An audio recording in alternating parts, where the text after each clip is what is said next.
नमस्कार, आप देख रहे हैं स्वदेश खबर और आज शुरुआत चुनावी खबरों से, क्योंकि पांचवें चरण का मतदान इस वक्त जारी है, जिसमें महाराष्ट्र, उत्तर प्रदेश, पश्चिम बंगाल और बिहार समेत 8 राज्यों और केंद्र शासित प्रदेशों की 49 सीटों पर वोट डाले जा रहे हैं। इस चरण में सबसे कम सीटों पर पोलिंग हो रही है। तस्वीरें आप देख सकते हैं कि तमाम जो हस्तियां हैं उन्होंने किस तरह से वोट डाले। उद्धव ठाकरे अपने पूरे परिवार समेत पहुंचे।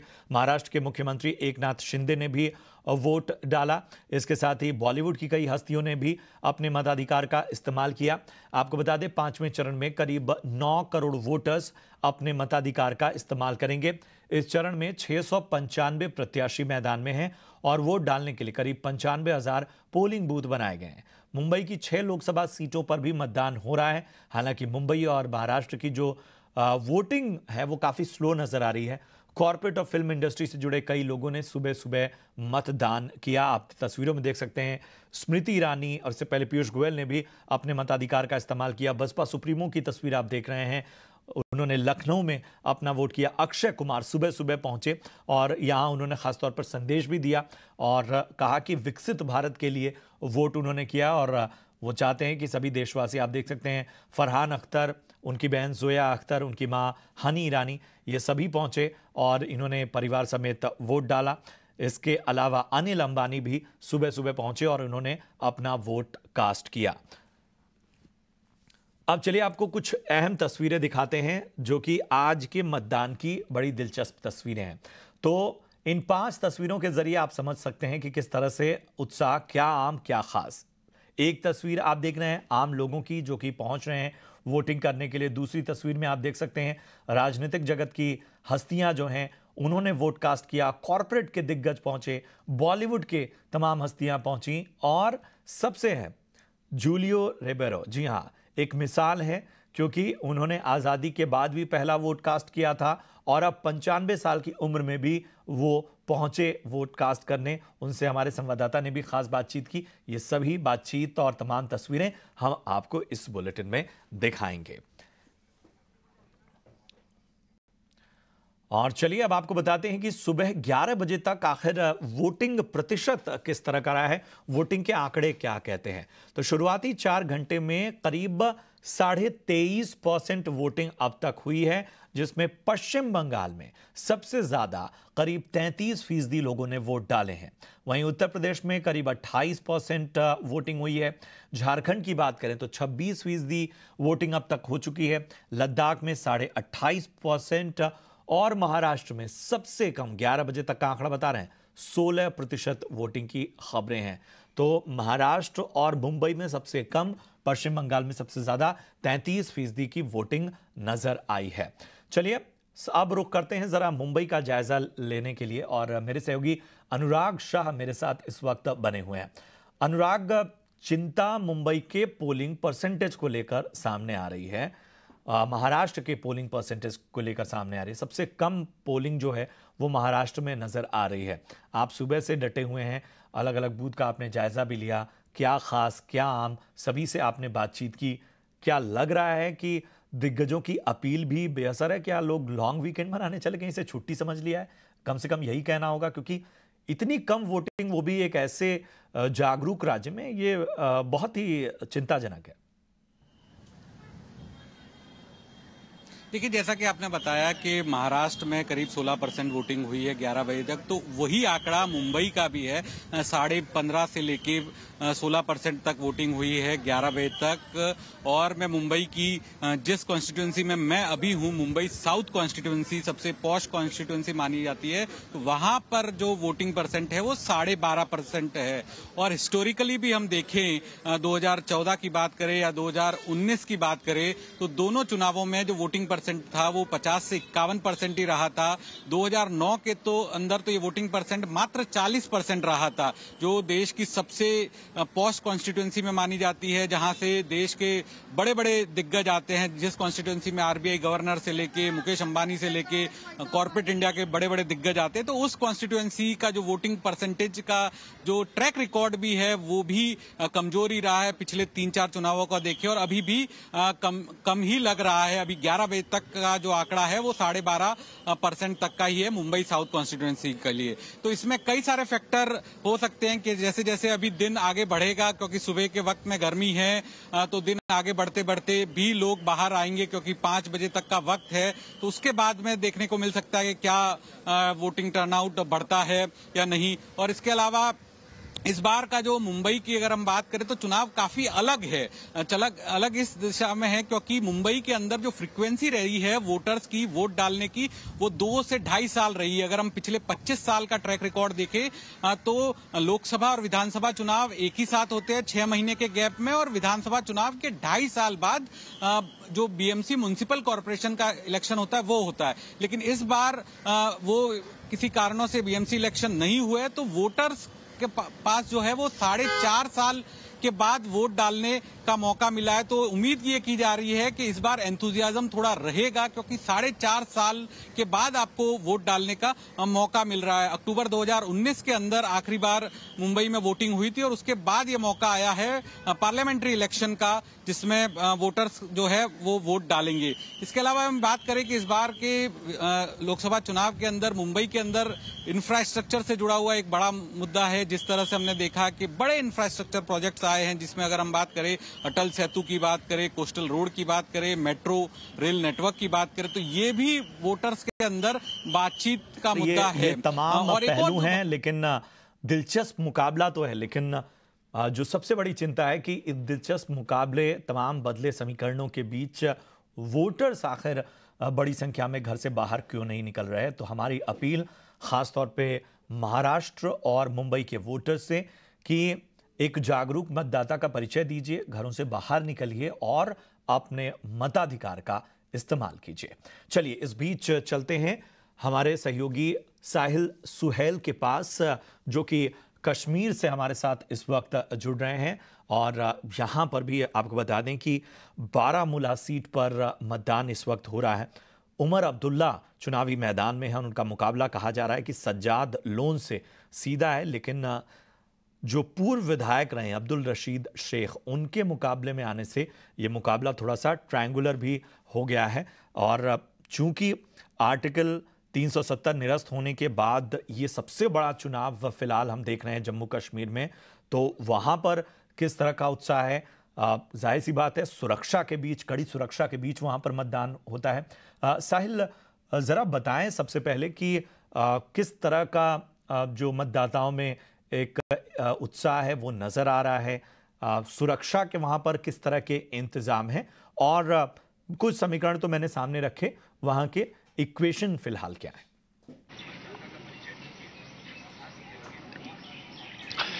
देखिए, जोश और उत्साह की जब बात करते हैं तो इस वक्त जो कश्मीर में वोटिंग हो रही है, खासतौर पर लोकसभा क्षेत्र बारामूला के इलाकों में, जिसमें कुपवारा भी शामिल है, काफी जोश और उत्साह है वोटर्स में, क्योंकि जो percentage election commission of India के द्वारा अभी टेंटेटिव जो रिलीज हुआ है वो 21% जो वोटर टर्नआउट है वो फिलहाल बारामूला लोकसभा क्षेत्र में रिकॉर्ड किया गया है सुबह 11 बजे तक, और यही परसेंटेज बिहार में भी है। तो इस चीज से आप अंदाजा लगा सकते हैं कि जम्मू कश्मीर, खासतौर पर कश्मीर घाटी में चुनाव या 370 के हटाए जाने के बाद जो डेमोक्रेसी की ओर लोग जो है वो काफी उनका रुझान बढ़ गया है, और उस वजह से जो चुनाव में हिस्सा लेने वाले लोग हैं उनकी संख्या बढ़ गई है। पिछली बार भी हमने देखा श्रीनगर लोकसभा क्षेत्र में भी जो वोटिंग परसेंटेज थी वो कई सालों के बाद 38% तक पहुंच गई थी, लेकिन आज ऐसे हमें संकेत मिल रहे हैं कि ये 50 से 60% के बीच यहाँ कश्मीर घाटी में बारामूला लोकसभा क्षेत्र में चुनाव होंगे।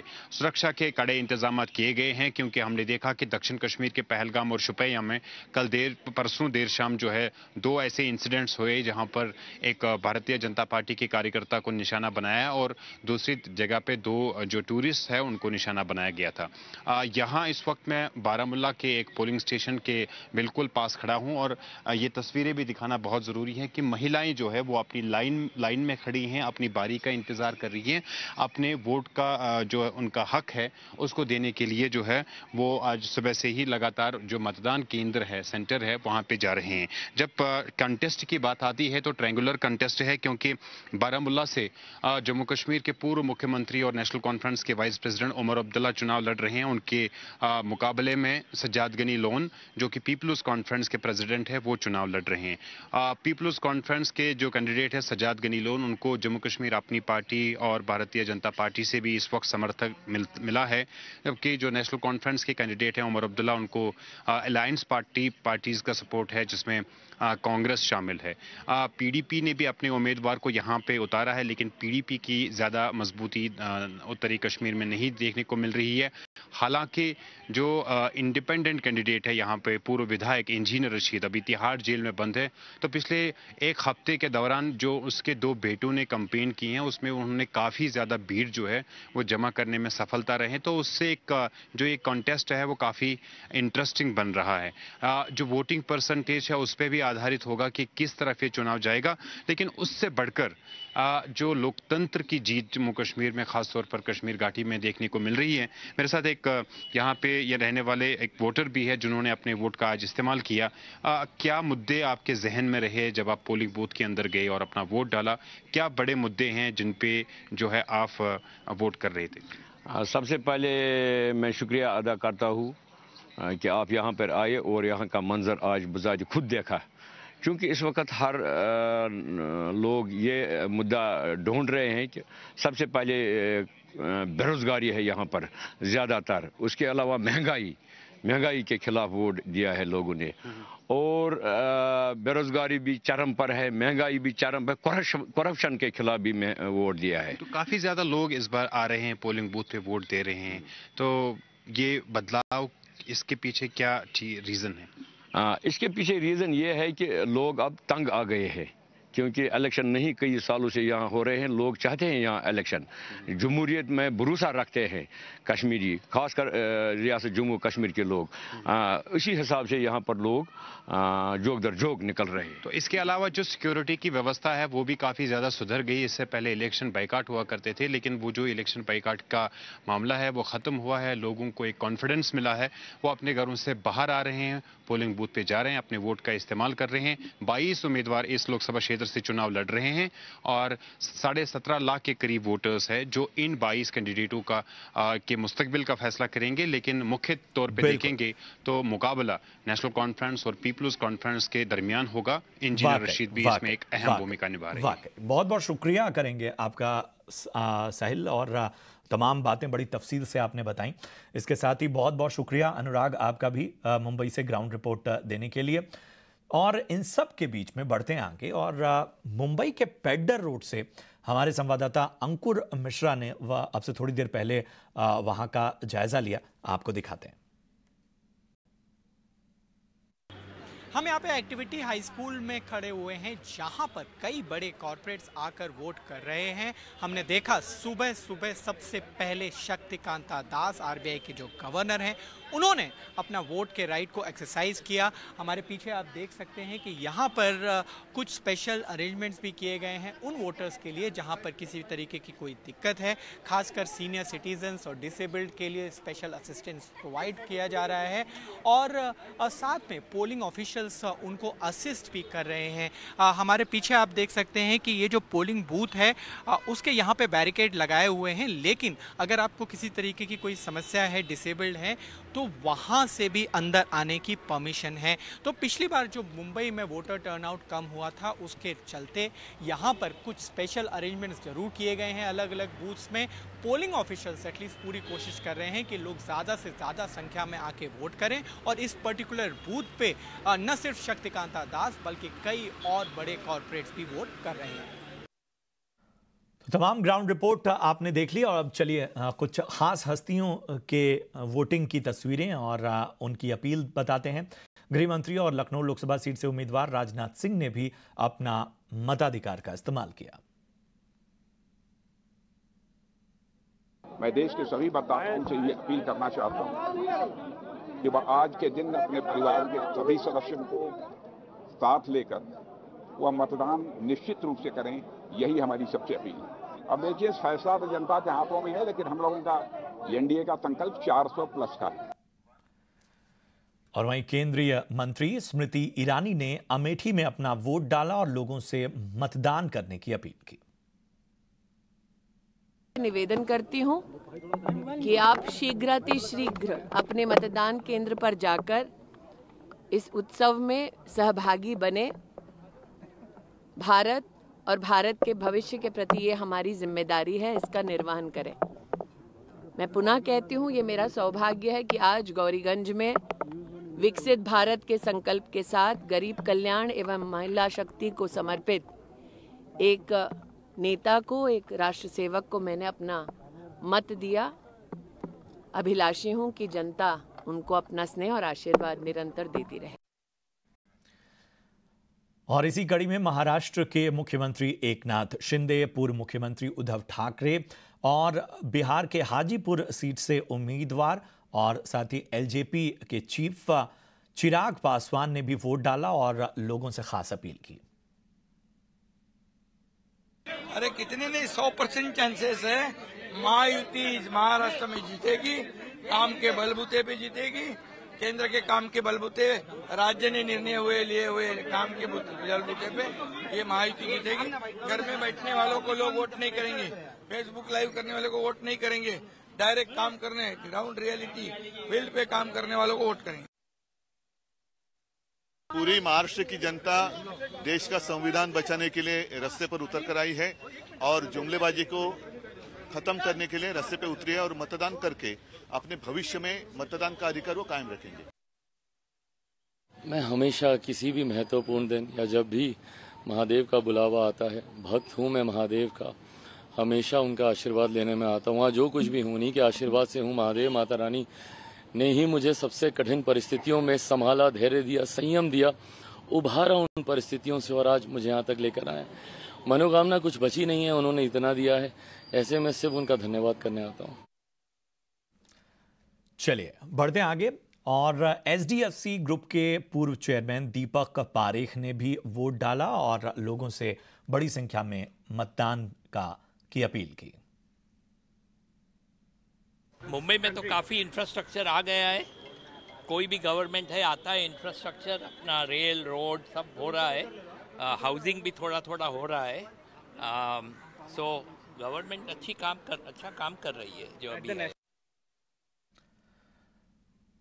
और तमाम कॉरपोरेट हस्तियों ने वोट डाला। टाटा सन्स के चेयरमैन एन चंद्रा और मुंबई के वर्ली में पीरामल ग्रुप के चेयरमैन अजय पीरामल ने भी अपना वोट कास्ट किया। I would like to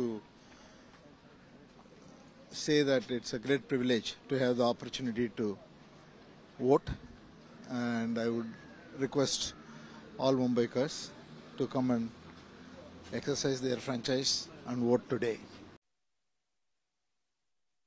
मैं वोट यही बोलूँगा कि ये 5 साल में एक ही बार होता है ऐसा मौका, और अपने हर नागरिक की ये राइट है और एक ड्यूटी है कि ये अपने वोट करे। तो आप आइए, और बहुत अच्छा तरह से वोटिंग होता है, कुछ समय नहीं लगता है, 5-10 मिनट में पूरा हो जाता है। और आज दिन भर छुट्टी है तो देश के लिए आधी घंटा निकालने कोई बड़ी बात।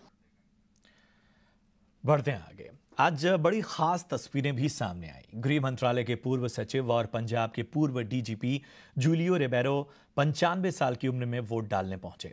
खास बात यह है कि जूलियो रिबेरो ने आज़ादी के बाद 1952 में पहली बार हुए लोकसभा चुनाव में भी अपने मताधिकार का इस्तेमाल किया था।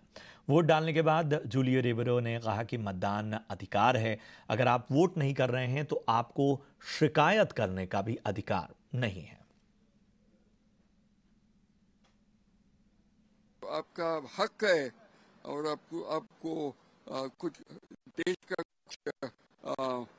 फिक्र करते होगा तो आप आपके वोट जरूर देना, ये बहुत जरूरी है।